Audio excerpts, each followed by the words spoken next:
Bonjour et bienvenue dans cette nouvelle vidéo de la série de formation dans l'automatisation des tests.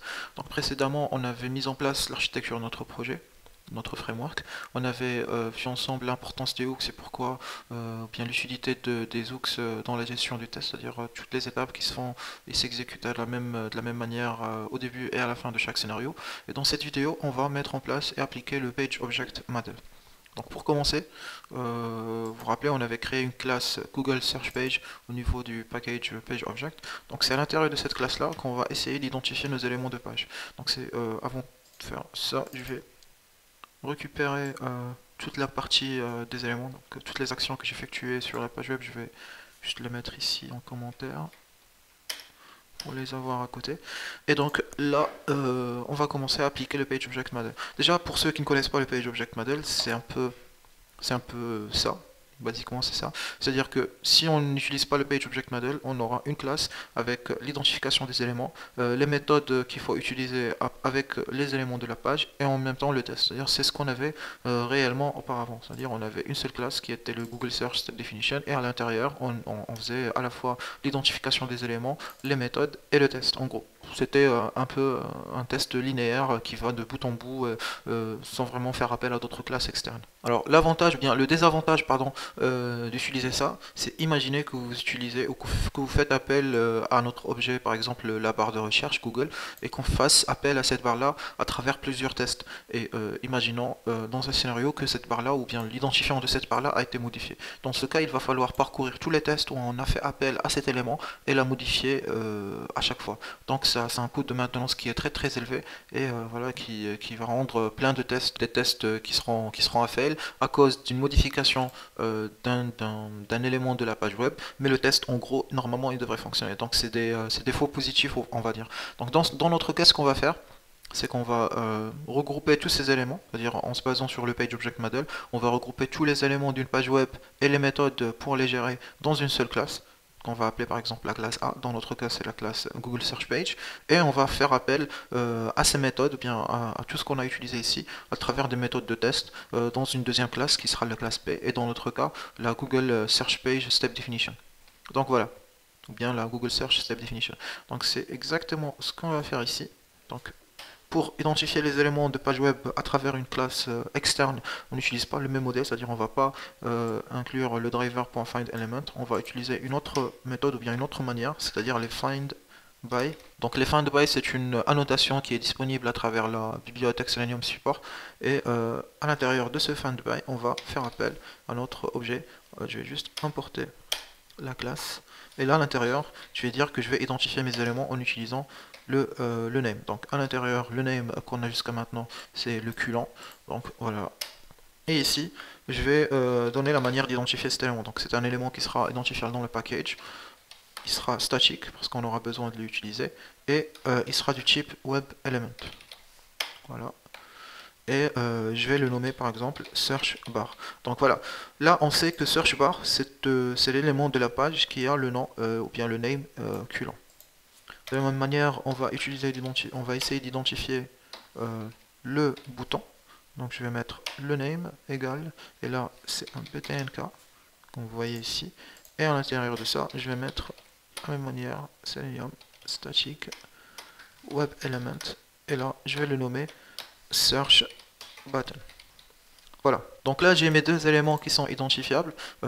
Si j'ai besoin de les appeler, je les appelle directement à travers un test directement à partir d'ici. Si j'ai besoin de les maintenir, c'est-à-dire que la manière de les identifier a été modifiée, je peux directement la modifier ici et ça sera fait une seule fois. Donc un coût de maintenance très très simple, très très faible et voilà, qui ne va pas causer un gros dégât par rapport au test ou bien par rapport à l'exécution de nos tests. Ensuite, on avait parlé de web elements, c'est-à-dire l'identification des web elements, mais aussi des méthodes pour gérer ces web elements. Donc je vais en profiter pour créer, on va dire, ma méthode que je vais appeler donc une méthode qui sera statique. Donc comme c'est une méthode, donc voilà, elle va rien nous retourner et je vais l'appeler search for. Donc voilà, c'est la méthode de recherche. C'est là où je vais faire appel à nos deux éléments, la barre de recherche et le bouton de recherche. Et je vais lui dire, voilà, je vais injecter un élément ou bien un string que je vais appeler keyword. Donc voilà. Donc là, à l'intérieur de cette méthode-là, je vais dire j'appelle le search bar. Donc je vais faire appel au search bar et je vais faire de la même manière un clear. Donc c'est la même action qu'on avait ici. Voilà, ça sera le search bar.clear. Ensuite, deuxième ligne, pareil, ici on a le search bar.sendKey element. Donc ici je vais dire search bar.sendKeys. Par contre là je vais lui donner l'élément que j'ai injecté dans ma méthode, c'est-à-dire à quoi j'ai fait appel. Donc ce sera le keyword, le string keyword. Et dernière étape, c'est de cliquer sur le bouton search. Donc je vais mettre search button.click. Donc voilà. Là je fais appel à ces éléments. Je clique sur le bouton search. Et voilà, c'est fini pour cette classe. Avant de faire appel à cette classe-là dans ma classe, dans ma test méthode ou bien dans ma classe de test qui est la search step definition, j'ai besoin de l'initier, c'est-à-dire de dire qu'ici pour trouver ce find element, il faut se positionner sur le driver que j'avais ouvert. Donc je vais me positionner au niveau des hooks, voilà ici, et à l'intérieur de la classe des hooks, je vais créer un objet de la page search page, Google Search Page. Donc voilà, je vais créer un objet Google Search Page et j'importe ma classe, voilà, Google Search Page, vous voyez, Page Object Google Search Page, et je vais appeler cet objet là Google Search Page Object par exemple, voilà, égal à new Google Search Page. Donc je lui instancie une nouvelle valeur de la classe Google Search Page. Donc cet élément là il va représenter à la fois le search bar, le search button et les méthodes. Donc ils seront accessibles à travers cet élément là de Google Search Page Object. Et seconde chose, donc ce que je vais faire en plus, je vais rajouter ce qu'on appelle le Page Factory. Donc voilà, ça c'est la classe de Google Selenium, pardon, de Selenium Support, qui va me permettre d'initier les éléments de Google Search Page. C'est-à-dire, je vais mettre Google Search Page, pardon, je vais mettre le driver auparavant. Donc la première des choses, je vais initier le driver avec Google Search Page Object. Donc je vais dire que les objets de Google Search Page, il faut les rechercher dans le driver que je vais utiliser, qui est l'instanciation de Chrome Driver. Donc à chaque fois aujourd'hui que je vais créer le Chrome Driver, il va me rechercher voilà, les Google Search, les éléments de la page Google Search Page dans ce driver là.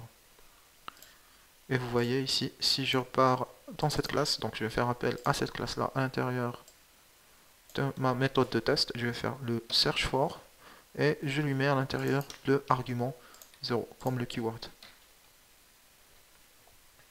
Donc là vous voyez, ça me souligne la méthode et je vais faire un import de Google Search Page Search for, de la méthode Search for.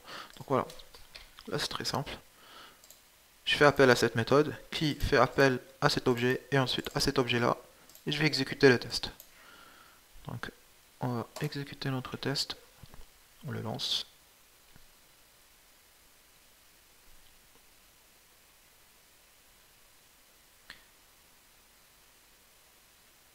Donc toujours la première exécution après avoir réouvert l'IDE IntelliJ, ça met un peu plus de temps, donc ça prend 2-3 secondes de plus que le temps normal après avoir déjà initié notre classe de test. Et vous voyez là, le navigateur a été ouvert, on insère à l'intérieur Selenium dans la search bar, et on fait la vérification. Donc voilà. Donc de la même manière, je pourrais aussi rajouter le title de la page et l'insérer au niveau de Google Search Page. Je pourrais faire enfin, tout ce qui sera dans une page web, je pourrais le mettre dans Google Search Page, et de la même manière, je peux rajouter d'autres pages pour faire la même chose. Donc voilà, c'était un peu l'explication un peu basique de l'utilisation du Page Object Model et à quoi ça sert surtout, parce qu'il faut se rappeler que coût de maintenance en utilisant le Page Object Model c'est très très faible, et voilà, ça centralise un peu, ou ça agit comme un repository des objets de nos pages web, et voilà, c'est un peu le principe du Page Object Model et pourquoi on a besoin de l'utiliser. Donc dans la vidéo prochaine, je vais un peu élargir un peu le périmètre d'exécution de test. Et je vais rajouter d'autres drivers. Je vais vous montrer comment avoir plus de drivers, c'est-à-dire on va partir sur de Internet Explorer, sur du Firefox, sur Chrome, sur d'autres navigateurs, et comment gérer tout ça à travers une classe qui sera un peu centralisée, qui sera la Browser Factory. Donc je vous donnerai rendez-vous à la vidéo prochaine pour voir tout ça.